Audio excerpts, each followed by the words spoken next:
Alejandro Herrera Uribe, estamos aquí en la cabina de la UFM, que le trae muchos recuerdos a usted. Por supuesto, nuestra casa, Manuel, la casa de los que amamos la radio en el Quindío, donde muchos tuvimos la fortuna de encontrarnos con este maravilloso mundo de la radio, de lo acústico, y pues el lugar por donde la universidad sale a través de las ondas hertzianas para muchos entornos, los 12 municipios del departamento. Qué alegría estar con usted acá, Manuel, gracias. No, es muy rico aquí tenerlo al calor de un café.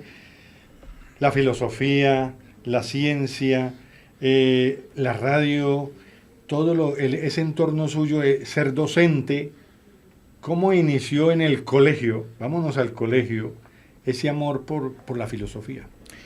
Pues mire, yo le tengo que confesar que tal vez fue por la ausencia de la filosofía que me apasioné por la filosofía.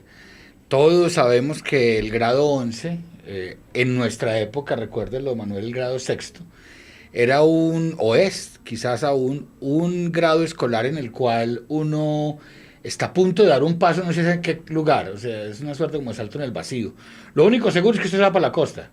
Es decir, sí, de paseo. El paseo de clausura del grado 11 casi que ocupa el interés en muchos colegios, no sé si todavía ocurra eso, pero es un interés permanente durante todo el año y se hacen muchas cosas, se venden tamales, se venden rifas, que casi siempre compra uno, no sé si ahora pasa igual. Pero entonces hay una cosa muy interesante, usted antes de hacer filosofía en la Universidad de Caldas, en la Universidad del Quindío estudió español, claro, pero no toda la carrera. Sí, porque le cuento que mi pasión era la filosofía, pero al no poder ver clase de filosofía porque estábamos vendiendo muchos tamales, entonces pues yo me pregunté, caramba, ¿dónde puedo yo conocer los autores que me apasionan, conocerlos mejor, quiero decir? Y pensé que la opción para de pronto resolver esa ausencia de la filosofía en el grado 11 era estudiar algo muy similar en el Quindío, porque yo era menor de edad. Yo me gradué de 15 años del bachillerato en 1987 y para esa época pues yo no podía trabajar. Entonces no tenía opciones de estudiar filosofía en una ciudad donde tuviera que mantenerme. ¿Y cuántos semestres vio de español y literatura? 4 semestres. 4 semestres. 4 semestres, sí, señor. Tampoco lo engolosinó. Muchísimo. De hecho, por eso, al cumplir 18 años y estar en edad laboral, viajé a Manizales a estudiar filosofía y letras. Básicamente fue la continuidad del español, solo que ahora con el ingrediente de la filosofía. Después de la filosofía y letras nos fuimos a la Universidad Nacional a hacer una maestría, ¿sí? Pues hubo un tiempo muy largo de intermedio. Yo le recuerdo, Manuel, que en esta casa académica en la Universidad del Quindío llevo 22 años y yo ingresé en el año 1996. Aún no graduado del programa de Filosofía y Letras de la Universidad de Caldas, a orientar lectoescritura en el preuniversitario para ingenieros civiles. Ese fue mi comienzo acá. Esa es una parte interesante, porque en ingeniería civil usted ha hecho muchas humanidades y se dedicó a la cultura en ingeniería civil. No sé por qué, de dónde salió todo esto, porque yo dije, bueno, Alejandro no estudió ingeniería. Él es enamorado y apasionado de la literatura, apasionado del cine, que también tenemos que hablar del cine, apasionado de todas estas cosas, y resulta que se entró a que en ingeniería hubiese cultura, hubiese esta dinámica tan interesante. Pues yo creo que un poco accidentalmente, la posibilidad que tengo de comenzar en la Universidad del Quindío a orientar una lectoescritura en ingeniería, repito, accidentalmente, me permitió conocer una disciplina, en general la ingeniería, no solamente civil, sino también la ingeniería informática, la ingeniería electrónica, donde actualmente me desempeño, y de alguna manera me enamoré de esta disciplina en la medida de que comencé a pensar que tanto la filosofía como la ingeniería se parecían en que ambas transforman el mundo. La filosofía a través del pensamiento, la ingeniería a través de lo construido, de lo que no existe. Alguien definió la ingeniería maravillosamente bien, diferenciándola de la ciencia. Dijo, la ciencia es aquello que estudia lo que existe, mientras la ingeniería es la que inventa lo que no existe. Y en comunicación social también estuvo. Eso vino mucho después. Inicialmente he sido un filósofo o un licenciado en filosofía que trabaja con ingenieros. Sí, Ese trabajo con exactamente. ingenieros empezó a conectar la historia de la ciudad, por ejemplo, con los ingenieros civiles, el tema de ciencia, tecnología e innovación con los ingenieros electrónicos, siempre en perspectiva social. Es decir, eso fue lo que siempre me interesó. Claro, y los talleres en ingeniería electrónica. Pero además, la posibilidad de convertir a los ingenieros en comunicadores. Y aquí voy a responder su siguiente pregunta. Es decir, la que me acaba de formular la siguiente enunciación. Y es que cuando yo descubro que todos los seres humanos, bueno, yo ya lo sabía, de alguna manera lo intuía, pero en ingeniería y orientando lectoescritura me di cuenta que los seres humanos somos seres de la comunicación, todos, no solamente los periodistas o los que hacemos radio, sino todos los seres humanos. Y curiosamente los ingenieros no contaban con una habilidad muy dispuesta para vender sus ideas, para transmitirlas, para exponerlas. Vemos que los ingenieros no son muy hábiles y ellos mismos no se esfuerzan en serlo. Cuando no se trata de números, si se trata de comunicación, prefieren más bien guardar silencio. Entonces, en ese trabajo de tratar de cultivar ingenieros comunicadores, es que empiezo a interesarme por la comunicación muy formalmente. Y a partir de ahí, llego a este lugar, el que ustedes están viendo, a la UFM Estéreo. Claro. Estos muchachos también tuvieron aquí Sí, un programa de radio, no solamente estos, sino los de ingeniería en general. sí, señor. Aquí había un programa de radio en esta emisora. Lo tenemos aún. Se llama Máquina de Ingenio. Máquina de Ingenio. ¿Por qué le puso ese nombre Máquina de Ingenio? Porque alguna vez leyendo la historia de la ingeniería me topé con un creador llamado Charles Babbage, quien en el siglo XIX ya experimentaba, como lo hicieron anteriormente otros como Leibniz y Pascal, con máquinas de cálculo, máquinas de ingenio las llamaban, o sea, eran máquinas capaces de pensar, muchos computadores antiguos, los clásicos. Y Babbage hizo un computador, una máquina de ingenio del tamaño de una habitación gigantesca, solo para hacer sumas y restas. Qué interesante, una máquina lógica que produce pensamiento. Entonces, la radio es un poco así. Claro. Una máquina que genera pensamiento. Sí, eso es muy cierto. Y los estudiantes que yo he visto aquí trabajando con usted en la emisora se sienten como muy comunicadores. Por supuesto.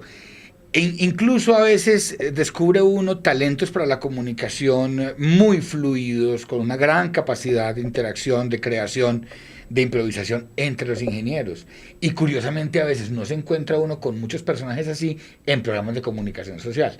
Es un poco dando la razón a ese argumento que dice que no tenemos que ser periodistas para ser buenos comunicadores. Eso es cierto. Y hay una cosa, Alejandro, cuando usted ha trabajado con comunicadores o en comunicación social, ¿cómo se ha sentido con relación a los muchachos de ingeniería electrónica o de ingeniería? Y qué buena pregunta. Mire, yo fui profesor de la cátedra de prensa durante 8 años en el programa de comunicación social periodismo de la Universidad del Quindío y he sido muy cercano a la oficina de comunicaciones de la universidad y a los chicos de Agencia Q, que son los que Claro, porque usted ha hacen estado periodismo. asesorando comunicaciones. De hecho, yo trabajé durante 8 años con comunicación, 5 años un poco en la informalidad y otros en la formalidad, con Pero Johnny sigue Rico siendo Osorio. joven. Ah, por supuesto, a pesar de todos estos años, sí. Experiencias a veces no tan bien aprendidas, pero abundantes por lo menos. Me preguntaba por la diferencia de relación entre estudiantes de ingeniería y de comunicación. Mira, los de comunicación son estudiantes puramente creativos, estudiantes enamorados de la imagen, estudiantes enamorados de la palabra, muy recientemente y con mucha satisfacción enamorados de la literatura, porque se ha venido cultivando un poco la literatura en la escuela de comunicación social. Los muchachos de ingeniería suelen ser mucho más matemáticos, mucho más formales, y uno piensa que esa diferencia es natural y resulta que no. Los comunicadores deberían saber más de ciencia, tecnología e innovación para hacer periodismo científico. Y los ingenieros deberían saber más de comunicación para ser más creativos y para transmitir mejor sus ideas. O sea que yo creo que estamos ante un horizonte de multidisciplinaridad muy interesante que rompería esas barreras. Lo que pasa es que los de ingeniería son muy juiciosos. Son estudiantes muy puntuales, son estudiantes quizás por su propia demanda de conocimiento en Y por las matemáticas. mismas matemáticas que los Es muy incitan probable. a esto. Pues yo creo que necesitaríamos más matemáticas en áreas humanísticas y de comunicación, más física, conocer mejor la ciencia. Y necesitaríamos más humanidades en las áreas de ingeniería. Usted habló ahorita de que eran enamorados de la imagen los de comunicación social. ¿Usted de cuándo se enamoró de la imagen? O sea, del cine? Yo creo que desde muy niño. Yo creo que desde muy niño, cuando fui al Odeón a ver quizás Bambi, creo que fue la primera película que vi, que me hizo sufrir mortalmente. Luego me acuerdo que mi papá, a eso de los 7, 8 años, me invitó a ver Grease, la película con John Travolta y Olivia Newton-John sobre danza, sobre baile, sobre la década del 60 y 70, sí, claro, que estaba muriendo para ese entonces. Fantástico. Pero sabe una cosa, cuando me invitó mi papá a la película, Horacio Herrera, valga la pena recordarlo, cuando me invitó a la película, yo vi un póster gigante en Medellín, nosotros vivíamos en Medellín, y vi un tipo bailando, pues era John Travolta, yo no sabía cómo se llamaba, y bailaba con una chica que era Olivia Newton-John, y yo le dije a mi papá, le dije, no, qué pereza uno ir a cine a ver bailar a la gente, o sea, uno no va a cine a ver bailar, el cine es para otra cosa. Y yo me resistía a esa película. Finalmente mi papá me llevó, repito, al Odeón, ahí en el centro de Medellín, y cuando empezó la película me enamoré de inmediato porque contaba historias de adolescentes, lo que yo iba a empezar a hacer en pocos años. Entonces esto me cautivó enormemente. Yo creo que me cautivó mucho la sala oscura, Manuel. O sea, la posibilidad de entrar en un lugar donde se apagaban todas las luces y se encendía un universo en la pantalla.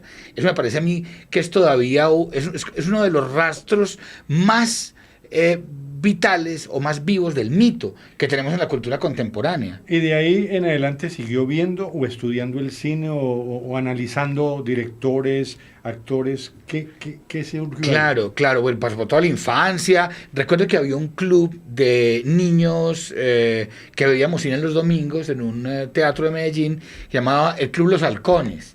Y allí nos reuníamos en las mañanas a ver cine muy barato, nos proyectaban películas maravillosas, y ahí comenzó la regularidad de mi visita al cine. Mi papá también es un enamorado del cine, debo reconocerlo, un hombre de la experiencia del cine. Yo creo que ahí podríamos dividir el público en dos, Manuel: los que nos gusta el cine apasionadamente porque es el cine, y los que de algún modo nos desviamos un poco de la experiencia para estudiarla y pasar a un festival, por ejemplo. Pero a usted también lo agarró la pasión por la literatura. Sí, señor, claro que sí. Y me agarró la pasión por la literatura y por la crítica de cine. Por una razón, Manuel, y no lo había pensado realmente. Y esto, el calor de un café, como que empieza a surgir. Usted sabe que una de las cosas más bacanas que hay es usted salir de cine y contar con otra persona las experiencias que vivió en la película y descubrir que vieron películas distintas. Claro. Entonces, escribir sobre cine o hablar sobre cine es una figura, es un género literario, porque yo no creo que la crítica cinematográfica sea crítica científica. Creo que es relato, como Kinetoscopio de Medellín, por ejemplo, bella revista que les recomiendo que lean. Por eso nos vamos ahora a un pequeño receso, al calor de un café, con Alejandro Herrera Uribe. ¿Sabe cómo lo llamaban en cine? Intermedio.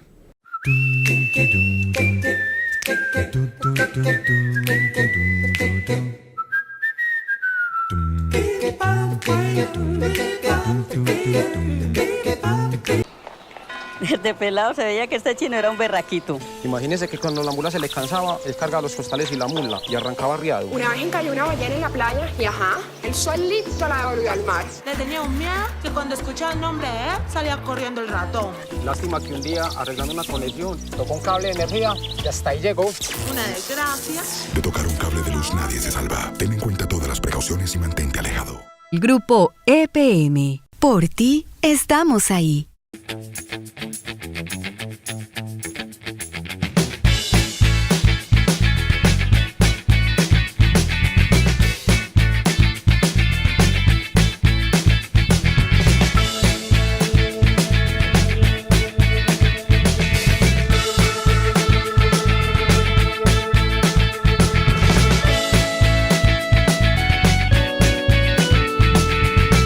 Quise estudiar en la Universidad del Quindío, así que ingresé a www.uniquindío.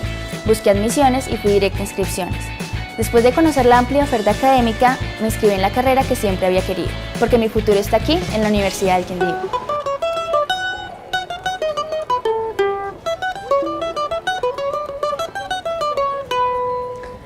Yo vivo en mi universidad porque en la Uniquindío se siente la música. Yo vivo en la universidad porque me colabora con el estudio, con el programa del apoyo económico compensado.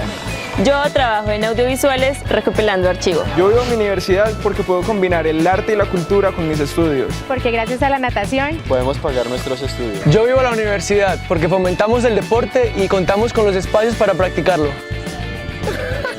por medio del deporte represento mi universidad y tengo la oportunidad de conocer nuevos lugares. Por eso yo vivo la universidad. Si perdiera el arco iris su belleza y las flores su perfume y su color, no sería tan inmensa mi tristeza como aquella de quedarme sin tu amor. Yo vivo mi universidad porque a través del canto puedo expresar la cultura de mi región. Desde el primer día del semestre, lo único que yo podía hacer cada vez que la miraba era buscar cualquier pedacito de papel azul, arrancarle un trocito y acercarme a ella y regalárselo. Luego de más o menos un mes que yo le estuviera llenando las manos de lo que ella consideraba era pura basurita, por fin me miró a los ojos y me preguntó que yo para qué lo hacía. Y fue entonces cuando por fin me atreví a mirarle y decirle que lo único que yo quería hacer era regalarle el cielo a pedacitos. Yo vivo mi universidad porque contando cuentos hacemos tejido social. La universidad en este caso ofrece mucho apoyo económico a los estudiantes y facilidad de entrar al comedor estudiantil. Por eso yo vivo mi universidad. Yo vivo mi universidad porque me da la oportunidad de trabajar con ella para así poder pagar mis estudios. Yo vivo mi universidad porque a través de mi función como auxiliar de docencia puedo invertir en mi futuro profesional. Porque una universidad multiétnica, una universidad que combina los colores, sabores, etnias, que de alguna manera permite la integración y la convivencia de todos estos factores. Universidad pertinente, creativa e integradora.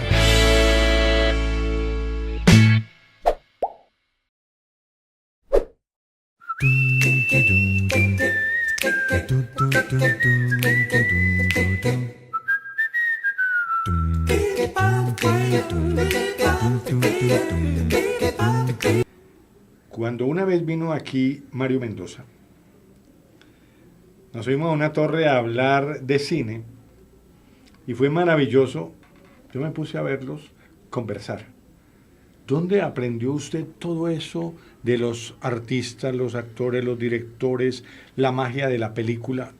Porque yo, sinceramente, me puse a escucharlos y fue maravilloso. Yo le hablaba ahora de Kinetoscopio, la gran revista, Sí, la revista sí. emblemática del cine, por lo menos de un tiempo para acá, de la década del 90 para acá. Arcadia va al cine también fue muy importante en Colombia. A mí me apasionó mucho leer crítica. O sea, me encantaba conocer la historia del cine, además porque hay un nombre que quiero recordarle y también recomendar a su teleaudiencia, y es el de Guillermo Cabrera Infante. Guillermo Cabrera Infante es el hombre que mezcla esas dos cosas, la literatura y el cine. Y en Un arte de 100 años, o Un arte del siglo XX, que es el gran libro de historia del cine de Guillermo Cabrera Infante, él decía, los que se apasionan por el cine tienen una gran facilidad enfrente suyo porque el cine tiene solo 100 años. Lo decía en la época en que el cine tenía solo 100 años. Estoy hablando de 1995. Cuando cumplimos desde 1895 la primera centuria del cine. Decía, un arte de 100 años, si usted no lo conoce es porque es un tonto, porque si conocemos la pintura que tiene miles de años, si conocemos la escultura, si conocemos la música, que es tan antigua como el ser humano, pues ¿por qué no pensar en que es posible conocer todo el cine? Un arte de 100 años. Y así fue que nos dedicamos a leer sobre el tema. Yo recuerdo a Mauricio Tejada, recuerdo a nuestro gran Juan Carlos, que lamentablemente murió no hace mucho tiempo, recuerdo a Álvaro Zaineda y a todos los del grupo Lumière, a Mario Vargas. Con ellos esa pasión se hizo mucho más ferviente y la exigencia de lectura mucho más alta, porque entonces yo no quería quedarme atrás cuando escuchaba a Mario hablar sobre directores, y él me recomendaba libros, Román Gubern, etcétera, y empecé a leer y a documentarme. Pero algo que definitivamente disparó el asunto fue la radio. Hacer radio sobre cine con el gran Norman Sepúlveda, que fue quien en esta cabina me mostró la magia de hacer radio. Hacer radio, hacer cine, ¿por qué corre tanto? ¿Usted por qué? Yo creo que para alcanzarme. Ah, sí, ya. Yo creo que para alcanzarme. Yo creo que es una mezcla entre huir y encontrarme. Sí, porque es que Alejandro está aquí, está allá, está haciendo cosas, está de presentador también. Ay, sí, es algo que no puedo eludir realmente, Manuel, soy muy malo para decir que no. Sí, porque es que como presentador también lo ha hecho muy bien, esa es otra faceta que la gente no conoce de Alejandro, y es muy importante, como también los premios que ha ganado. En el 2009, por ejemplo, el TOIP. Ah, sí, señor. De la Cámara Junior. Sí, señor. Fue maravilloso, joven emprendedor, estaba en el umbral tenía 39 años, o sea, un año más y ya no puedo tener ese premio. Estaba en el umbral de mis 39 y me llamaron para decirme que yo había sido destacado regionalmente como uno de los jóvenes emprendedores y luego se me destacó nacionalmente entre los 10 jóvenes emprendedores de Colombia. En el 2010. Sí, señor. En el 2010. Y acto seguido recibí una condecoración muy generosa de la alcaldía de Calarcá. Sí, señor. La medalla al mérito como comunicador. Siempre comunicando el tema cultural, porque así fue que también estuve en RCN durante 12 años. A eso iba a llegar yo. RCN. ¿Cómo llegó usted a RCN en Armenia a hablar de cultura? Dos nombres, fundamentalmente, Juan Diego Lozano Jaramillo y Jorge Eliezer Orozco Dávila. Juan Diego alguna vez, seguramente después de saber que yo hacía algún programa de cine acá en la UFM Estéreo, estaba yo empezando como a descubrir esa vocación en la radio, y él me dijo: Alejo, hagamos un programa semanal, un viernes cultural. Recuerdo que a él le gustaba mucho el concepto de viernes cultural. Hagamos un viernes cultural cortico en el noticiero. Entonces empezamos a hacerlo cada semana. Jorge Eliezer luego vio que eso podía funcionar y me dijo que si yo era capaz de madrugar todos los días. Y yo, con esta pasión por la radio, le dije: por supuesto. Entonces yo me venía en el colectivo de las 5:20 de Calarcá para estar a las 5:35 al aire, con una nota preparada, con la exigencia de hacerla muy sintética, porque eran 40 segundos, máximo un minuto. Cuando de pronto veo yo que Jorge Eliezer da largas y permite que hagamos unas efemérides todos los días, y empezó un momento cultural. La cultura también es noticia en RCN de hasta 3 minutos. Eso es una locura. Noticiero matutino con 3 minutos de cultura es algo que yo no he visto, ni creo que vamos a ver en lo sucesivo. Yo le debo eso a Jorge Eliezer, se lo debo a Juan Diego. Estuve en La Cariñosa también, tratando de hacer cultura para toda la gente, comunicar lo que hacen los artistas, lo que pasaba en el entorno, temas antropológicos, efemérides, como le digo. La ciencia, ¿por qué la ciencia en Alejandro Herrera? No, pues mire usted cómo vamos caminando, ¿no? Imagínese. Cine, literatura, luego filosofía, radio, y por supuesto que la ingeniería allí como un eje conductor. Sí, pero es que imagínense que usted se fue a la Universidad Nacional y hizo... La maestría en Estudios Sociales de la Ciencia. Exactamente, maestría en Estudios Sociales de la Ciencia, y eso también tiene que ver con medicina, algo así. Sí. Y también hizo un trabajo, el trabajo final fue aquí en la emisora. Sí, señor, un trabajo sobre el tema del riesgo, un trabajo que todavía está en proceso. A propósito, el riesgo también influye. Por supuesto, hoy viene la ingeniería, el tema de la gestión de riesgos, o sea, y la comunicación de riesgos. Entonces, me interesa mucho, estando en una universidad, en una emisora como la UFM Estéreo, donde estamos en este momento, pues ser el vocero o el interlocutor o el mediador, si se quiere, entre un mundo académico y el mundo de los oyentes. Entonces, me interesó mucho apropiar el conocimiento, ya que yo llevaba tantos años en ingeniería, poder entender la ingeniería, preguntarle a los ingenieros y hacerlo de tal forma que lo que saliera al aire, todo el mundo lo pudiera comprender. Y uno de los temas de la ingeniería es el riesgo. Y que la gente entienda los factores de riesgo es muy importante frente a nuestra naturaleza, particularmente sísmica en el Quindío, ¿cierto? Entonces, la UFM, la Facultad de Ingeniería, la posibilidad de hacer radio, me condujo a la comunicación de la ciencia. Entonces yo dije, bueno, ¿y dónde se estudia eso? ¿Dónde puede uno volverse un comunicador científico? Y una hermosísima mujer, que fue mi novia, Claudia Quintero, geóloga, una gran geóloga en Colombia, me invitó a que consultara una maestría nacional sobre el tema, estudios sociales de la ciencia, la tecnología y la medicina, con énfasis, uno de los énfasis en periodismo científico. Es que ahí es donde voy, porque resulta que no he visto en otra universidad un comunicador metido en ingeniería.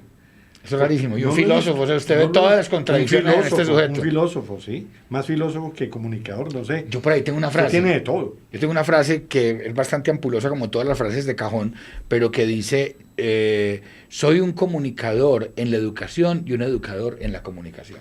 Festival de Cine nacido en Armenia, en la Universidad del Quindío, en la Facultad de Ingeniería, gracias a Alejandro Herrera Uribe. Sí, en parte. La universidad y la facultad fueron fundamentales. Confenalco Quindío y Gladys Sierra, en aquel entonces directora, fue fundamental para el voto de confianza, y una mujer maravillosa, Ángela María Alzate Manjarrés. ¿Y qué va a pasar en el 2018-2019 con el Festival de Cine? Bueno, en el 2017 tuvimos un interregno, yo digo vamos a la dulcería, porque llevábamos ya 13 años continuos haciendo un festival un poco artesanal.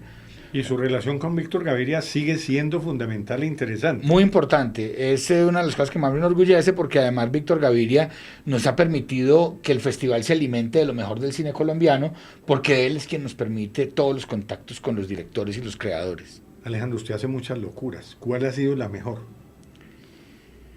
La mejor locura.